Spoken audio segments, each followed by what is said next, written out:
കഴിഞ്ഞ ദിവസം വീട്ടിൽ പോയപ്പോൾ ഗോബി മഞ്ചൂരിയൻ ഉണ്ടാക്കിയിട്ടുണ്ടായിരുന്നു കേട്ടോ. അപ്പോൾ അതിൻ്റെ വീഡിയോ ഞാൻ എടുത്ത് വെച്ചിട്ടുണ്ടായിരുന്നു. സിമ്പിളായിട്ട് നമുക്ക് ഉണ്ടാക്കിയെടുക്കാൻ വേണ്ടി പറ്റും. അപ്പോൾ അതിനുള്ള സാധനങ്ങൾ ഞാൻ നേരത്തെ തന്നെ അരിഞ്ഞു വെച്ചിട്ടുണ്ടായിരുന്നു. വെളുത്തുള്ളിയും 3 ടൈപ്പ് ക്യാപ്സിക്കും സവാളയും ഇതെല്ലാം ക്യൂബാക്കി അരിഞ്ഞു വെച്ചിട്ടുണ്ടായിരുന്നു. പിന്നെ നമ്മുടെ കോളിഫ്ലവർ നേരത്തെ തന്നെ വേവിച്ച് വെച്ചിട്ടുണ്ടായിരുന്നു കേട്ടോ. മഞ്ഞപ്പൊടി ഉപ്പ് ഇട്ടിട്ട് കുറച്ച് വെള്ളത്തിൽ ഒന്ന് വേവിച്ച് വെച്ചിട്ട് മൈദയും കോൺഫ്ലവറും മുളക് പൊടിയും ഉപ്പും ഇട്ടിട്ട് ഒരു മാവ് തയ്യാറാക്കി എടുത്തിട്ട് അതിനകത്തേക്ക് ഈ കോളിഫ്ലവർ നമ്മൾ തേച്ച് വെച്ചിട്ട് എന്നിട്ടൊരു പാൻ അടുപ്പത്തേക്ക് വെച്ചിട്ട് വെളുത്തുള്ളി ഇഞ്ചിയും പച്ചമുളക് നന്നായിട്ട് അങ്ങോട്ട് മൂപ്പിച്ച് അങ്ങോട്ട് കൊടുക്കുന്നുണ്ട്. കൂട്ടത്തിൽ തന്നെ ഒരു സോസ് നമുക്ക് തയ്യാറാക്കി എടുക്കണം.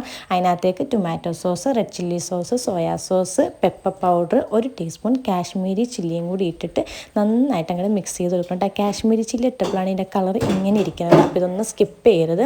എന്നിട്ട് ഇത് നന്നായിട്ട് അതൊന്ന് മൂത്ത് വന്നപ്പോഴത്തേക്കും നമ്മുടെ സവാളയും ക്യാപ്സിക്കം ഒക്കെ അങ്ങോട്ട് ഇട്ട് കൊടുക്കണം കേട്ടോ. ഇത് ഒരുപാട് നമ്മൾ വാട്ടി കൊളാക്കരുത്. കാരണം ഇത് നമുക്ക് കടിക്കാൻ കിട്ടണം, എന്നാലാണ് അതിൻ്റെ ഒരു ടേസ്റ്റ് നമുക്ക് കിട്ടുള്ളൂ.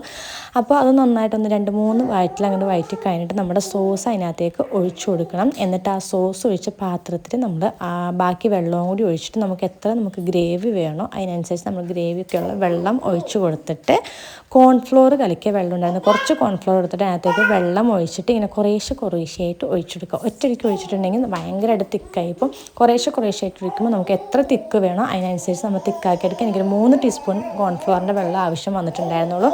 ഇത് തികച്ചും ഓപ്ഷണലാണ്. നമുക്ക് ഫുഡ് കളറ് ഇത് ഒരിക്കലും ഞാൻ പ്രിഫർ ചെയ്യില്ല, വേണ്ടവർ മാത്രം ഇട്ടാൽ മതി കേട്ടോ. എന്നിട്ട് കോളിഫ്ലവറും കൂടി ഇട്ട് കൊടുത്തിട്ട് നന്നായിട്ട് അങ്ങോട്ട് ഇളക്കി കൊടുക്കുന്നുണ്ട്. ഇത് കാണുന്ന ഭംഗി പോലെ കഴിക്കാനും നല്ല ടേസ്റ്റ് ഉണ്ടായിരുന്നു. എന്നിട്ട് ലാസ്റ്റ് സ്പ്രിംഗ് ഓണിയനും കൂടി തൂക്കി കഴിഞ്ഞപ്പോൾ നമ്മുടെ സംഭവം ഇവിടെ റെഡി ആയിട്ടുണ്ട്. അപ്പോൾ സിമ്പിളായിട്ട് ഉണ്ടാക്കിയെടുക്കാൻ പറ്റും നല്ലൊരു ഗോബി മഞ്ചൂരിയൻ. ഇത് ചപ്പാത്തിക്കും പൊറോട്ടക്കൊക്കെ അടിപൊളിയായിരിക്കും. അപ്പോൾ ഇന്നത്തെ വീഡിയോ ഇത്രയേ ഉള്ളൂ. അപ്പോൾ ഓക്കെ, ബൈ.